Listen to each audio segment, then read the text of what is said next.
son classement à la Eurosport Race, 784e, 0 PT, abandonne sur le HT Newsblad sa relation avec Milan-San Remo, après sa première participation en 2011 bouclée dans les profondeurs du classement à 20 ans à peine, l'Australien a tardé avant de revenir sur la Primavera. On ne l'a revu qu'en 2014 et il n'a plus jamais manqué le premier monument de la saison.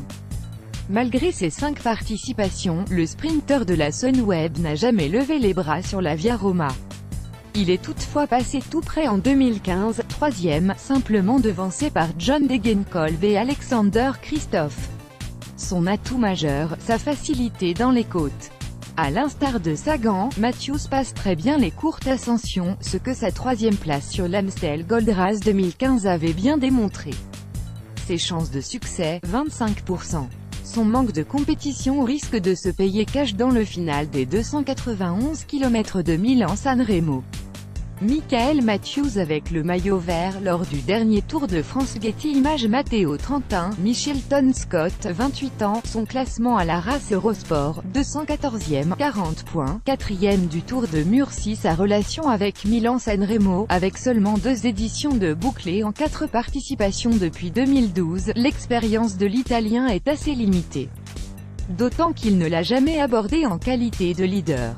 Il est cependant déjà rentré dans le top 10 en 2016, 10e, profitant il est vrai de la chute dans le final provoquée par son leader, Fernando Gaviria. Son atout majeur, son relatif anonymat. Moins attendu malgré des performances majeures. 4e des mondiaux 2017, Paris Tour 2015 et 2017, étape sur les 3 grands tours, il pourrait profiter du marquage des autres favoris. Ses chances de succès, 10%. Paris Tour 2017, Matteo 31. Getty Images. Edvald Boasson-Hagen, Dimension Data, 30 ans, son classement à la race Eurosport, 626e, 0 PT, 19e de la 4e étape du Tour d'Algarve. Sa relation avec Milan-San Remo, sprinter passe-partout, le Norvégien n'a pourtant jamais été en odeur de sainteté sur la Via Roma. Souvent, dans le coup, le leader de rechange de la Dimension Data, en l'absence de Mark Cavendish, comptabilise pas moins de 6 top 30 en 9 participations.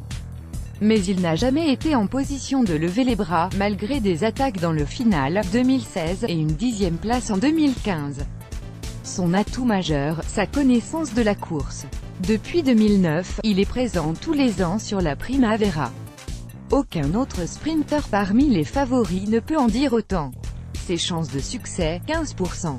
Michal Kwiatkowski, Sky, 27 ans, son classement à la race Eurosport, premier, 770 points, vainqueur de Tirreno Adriatico. Sa relation avec Milan-San Remo, elle a évidemment changé du tout au tout depuis l'an dernier. Équipier et pas du tout acteur de la course entre 2013 et 2016, le Polonais a concrétisé en 2017 une progression linéaire, 2 abandons, 67e, 40e. Spécialiste avant tous des classiques, le champion du monde 2014 aime les courses de mouvement et cela lui a souri l'an passé.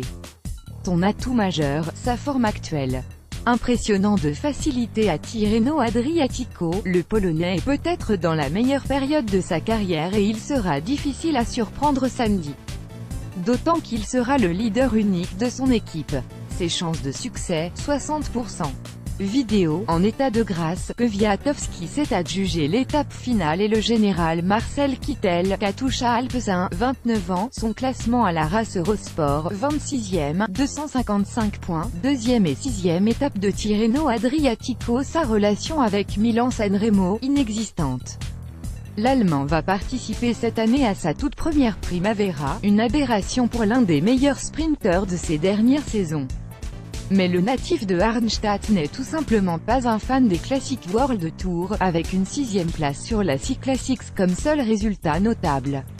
Jusqu'ici, son atout majeur, sa pointe de vitesse. En cas d'arrivée massive, l'Allemand sera le grand favori de l'emballage sur la Via Roma. À condition de passer la Cipressa et le Poggio, ce qui est loin d'être acquis.